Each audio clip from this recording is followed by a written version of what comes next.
Hello guys, welcome back to our channel. For today's video is how to use ChatGPT for chat translation. It's just pretty quick and simple, so let's go. ChatGPT can help with chat translation using its built-in translation capabilities. Here's how you can use ChatGPT for chat translation. Identify the language. If you're chatting with someone in the language that you don't understand, you can ask them which language they are using. Alternatively, you can use online tools such as Google Translate to identify the language. Request the translation. Once you know the language, you can ask ChatGPT to translate the conversation for you. For example, I have here a French and you'll just put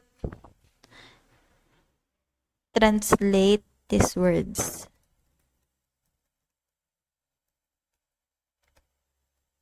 To English.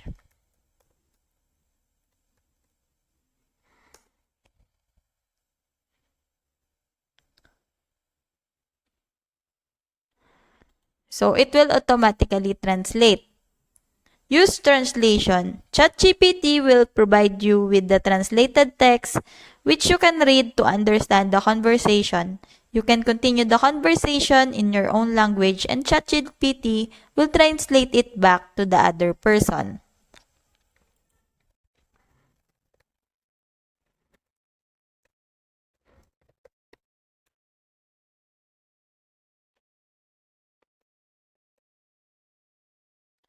Note that machine translation is not perfect and there may be errors or nuances that are lost in translation. It is also important to be respectful of the other person's language and culture and not rely solely on machine translator. So that's it. I hope that you learned something and this video helps.